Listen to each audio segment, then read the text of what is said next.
Hello guys, welcome to the new episode of my channel. আমি সঞ্জীব তোমাদের সাথে এখন এই ভিডিওতে কথা বলো রাজকুমার রাও এবং মানসী চিল্লার অভিনীত আপকামিং বলিউড অ্যাকশন ফ্লিক যেটার নাম হচ্ছে মালিক, সেই সিনেমাটা নিয়ে। তো হঠাৎ করে রাজকুমার রাও অভিনীত এই সিনেমাটা নিয়ে কেন কথা বলছি, কারণ এই সিনেমাটা নিয়ে কথা বলার একটা মেন কারণ হচ্ছে এই সিনেমার সাথে একজন সব বড় বাঙালি সুপারস্টার বা মেগাস্টারের নাম যুক্ত আছে। তিনি হচ্ছেন প্রসেনজিৎ চট্টোপাধ্যায়। ইয়েস, প্রসেনজিৎ চ্যাটার্জি কিন্তু এই সিনেমাতে একটা গুরুত্বপূর্ণ রোল প্লে করতে চলেছে এবং সেটাই সবথেকে বড় কারণ যে আমি এই ট্রেলারটা নিয়ে কথা বলছি। বাট আনফর্চুনেটলি এই সিনেমার প্রমোশনাল ইভেন্ট এখনও কোনো প্রমোশনাল ইভেন্ট আসেনি, বাট যে সমস্ত পোস্টার্স এসছে বা এই যে ট্রেলারটাও এসছে, এই ট্রেলারে কিন্তু প্রসেনজিৎ চট্টোপাধ্যায়কে খুবই খুবই খুবই কম রোল দেওয়া হয়েছে। ইভেন দেখুন, আমি এরকম প্রচুর সিনেমা দেখেছি যেখানে অ্যান্টাগনিস্টদের সেরকম জায়গায় এখানে প্রসেনজিৎ চট্টোপাধ্যায় মেন অ্যান্টাগনিস্ট নয়, এখানে মেন অ্যান্টাগনিস্ট হচ্ছে সৌরভ শুক্লা, ঠিক আছে। বাট প্রসেনজিৎ চট্টোপাধ্যায় কিন্তু একটা ইম্পর্টেন্ট রোল প্লে করতে চলেছে। তো বাট আমি দেখেছি অনেক সিনেমা আছে যেখানে অ্যান্টাগনিস্টরা কিন্তু অনেক কম রোল পায়, অনেক উইক রোল পায়, কিন্তু তা সত্ত্বেও কিন্তু সিনেমার পোস্টারে তাদের রোল থাকে, তাদের মুখ থাকে, ঠিক আছে। বাট এইখানে কিন্তু আমি দেখলাম যে সিনেমার পোস্টারে বেশিরভাগ জায়গাটাই পুরো সিনেমার পোস্টারটা কিন্তু রাজকুমার রাওকে নিয়ে হয়েছে। তার রাজকুমার রাও ছাড়া এখানে মানসী চিল্লারকে দেওয়া রয়েছে এবং ট্রেলারটাও যেটা দেখলাম সেটাও পুরো কিন্তু রাজকুমার রাওকে নিয়েই করা হয়েছে। তো যদি আমরা সিনেমার গল্পটা নিয়ে একটু কথা বলি, তো সিনেমার গল্পটা কিন্তু সেই কোর ইউপির যে গ্যাংস্টার ফিল্ম, সেই গ্যাংস্টার ফিল্ম যেটার মেন বেস হচ্ছে ইউপি। এর মধ্যে আপনি প্রচুর cinema, Mirzapur, gangs of Wasseypur, তারপরে এই যে একটা লাস্ট সিনেমা বেরিয়েছিল যেখানে মনোজ বাজপেয়ী মুখ্য চরিত্রে অভিনয় করেছিল, নামটা মনে পড়ছে না, ওই সিনেমাটা, বা একটা সাউথের সিনেমা বেরিয়েছিল নানা রাজু নানা মন্ত্রী বলে, ওই সিনেমাটা। তো এরকম বহু cinema, Khakee the Bihar chapter, এরকম বহু সিরিজ বা সিনেমা রেফারেন্স কিন্তু আপনি এই সিনেমাটার মধ্যে পাবেন।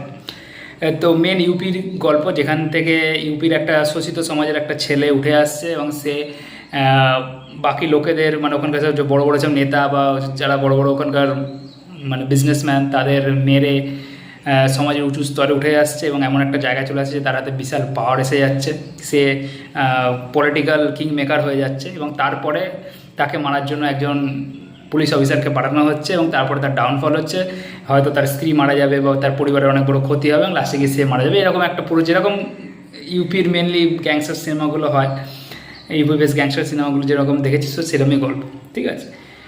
এই সিনেমাটা যে স্টার্ট হচ্ছে, যে একটা বড় বাড়িকে পুলিশ চারদিক থেকে ঘিরে নিচ্ছে, ট্রেলারটা যে স্টার্ট হচ্ছে এবং তার একটা গুলির আওয়াজ হলো এবং রাজকুমার রায় রক্তাক্ত তার চোখটা খুললো। তারপরে যে ডায়লগটা আসছে যে তুমি এক মজদুর কা বেটা হো, তারপরে রাজকুমার যে ডায়লগটা বলছে, ডায়লগগুলো কিন্তু প্রথম থেকে শুনতে ভালো লাগছে, কিন্তু তারপরে যখন 2 মিনিট 15-20 সেকেন্ডের ট্রেলার, লাস্টের দিকে যখন পুরো ট্রেলারটা জুড়ে শুধু রাজকুমার রাও রাজকুমার রাও আর রাজকুমার রাও, আর কেউ নেই পুরো ট্রেলারটা জুড়ে, ঠিক আছে। না সৌরভ শুক্লা, তার ওই 2-3টে ডায়লগ ছাড়া কিছু নেই।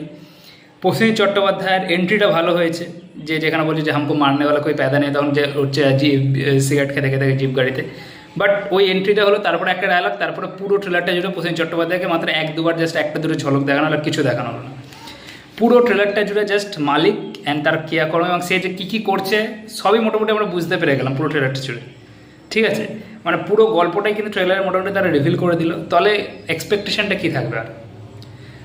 এবং সেই জন্য লাস্টে যখন ট্রেলারটা শেষ হবে, আপনার কিন্তু ট্রেলারটার প্রতি একটা বোরিং ফিল চলে আসবে, কারণ পুরো ট্রেলারটা ধরে শুধু রাজকুমার রাও আছে। আমি বলছি না যে রাজকুমার রায়ের অভিনয় খারাপ হয়েছে, রাজকুমার অভিনয় খুব ভালো হয়েছে। ইভেন লাস্টে যে সিনটা আছে ট্রেলারে, যে 4 জনের গলায় দড়ি দিয়ে সে একা টানছে এবং ওইখানে যে এক্সপ্রেশনটা খুবই ভালো লাগছে তার, কিন্তু পুরো ট্রেলারটা যদি একই জিনিস দেখা যায় এবং একই রকম অ্যাকশন সিনস একই জিনিস সে করছে, তাহলে তো আপনার বোরিং লাগবে পুরো ট্রেলারটা। এবং যখন আপনি কোর গল্পটা আপনি জানেন, ঠিক আছে। তো ওভারঅল আমার যে এই যে ট্রেলারটা আমার শুরুটা ভালো লেগেছিলো, কিছু কিছু জায়গা ট্রেলারের মধ্যে ভালো লেগেছে, প্রসেনজিৎ চট্টোপাধ্যায়কে যে এন্ট্রিটা দিয়ে সেটা ভালো লেগেছে, বাট এর থেকে বাইরে কিন্তু সেরকমভাবে কিছু লাগেনি।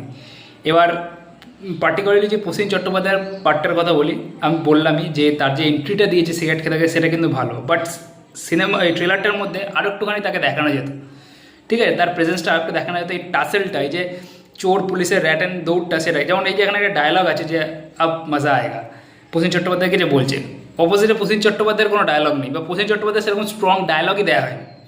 ওই যে একটা ডায়লগ যে হামকো ইয়ার রাতোরাত কি এলাহাবাদ ভেজা গেছে তোমার পতিকে মারনে কে লিয়ে, এর বাইরে প্রসেনজিৎ চট্টোপাধ্যায়ের পুরো ট্রেলারটা ছিল কোনো ডায়লগ নেই। তো ওইখানে বা সৌরভ শুক্লা এখানে প্রবাবলি সৌরভ শুক্লার ক্যারেক্টারটা হতে চলেছে, সে কিন্তু তুলছে ইয়েকে মালিককে নিজের পলিটিক্যাল ফেম পাওয়ার জন্য। বাট একটা সময় গিয়ে সেই কিন্তু হচ্ছে মেন এগেনস্ট হয়ে যাচ্ছে মালিকের, এবং সে কিন্তু তারপরে মালিককে মারার ষড়যন্ত্র করছে, মানে রাজকুমার রাওকে মারার ষড়যন্ত্র করছে। তো সৌরভ শুক্লা হচ্ছে মেন ভিলেন এখানে, সেই কিন্তু এই প্রসেনজিৎ চট্টোপাধ্যায়কে অ্যাপয়েন্ট করছে, ঠিক আছে। বাট সৌরভ শুক্লারও এত ভালো একজন একটা, তারও কোনো পুরোটা জুড়ে ডায়লগ দেওয়া হয়নি। এবার দেখা যাক যে ট্রেলার লেভেলে গিয়ে এই মুভিটা কীরকম হয়। মুভিটা 11 জুলাই আসছে, বাট মুভিটার মধ্যে বেশ কিছু অ্যাকশন সিনস অবশ্যই ভালো আছে, যেরকম গুলি চালানোর সিনসগুলো রয়েছে, বা লাস্টে যে সিনটার কথা বললাম সেরকম। বাট এই যে সিন, এই যে গুলি চালানোর যে সিনটা আছে, ওই সিনগুলো কিন্তু আমরা অলরেডি দেখে এসেছি। আপনি যেমন খাকিদা বিহার চ্যাপ্টার দেখুন, আমরা দেখে এসেছি ওই টাইপের সিন। তো আলাদা করে কিছু এক্সাইটমেন্ট দিতে পারছে না, বা নতুন কিছু কিন্তু দেখাতে পারছে না। আমি সেই জন্যই বললাম যে এটা ওই একই রকম যে গ্যাংস্টার লেভেলের সিনেমাগুলো হয়, এবং specially UP Bihar based gangster লেভেলের যে সিনেমাগুলো হয়, কিন্তু ওই টাইপেরই কিন্তু সিনেমাটা হয়েছে, ঠিক আছে। তো আপনারা ট্রেলারটা যারা যারা দেখেন তাদের কি মতামত জানাতে পারেন। ভিডিওটা ভালো লাগলে অবশ্যই লাইক করবেন, চ্যানেলটা সাবস্ক্রাইব করে দেবেন। Thank you.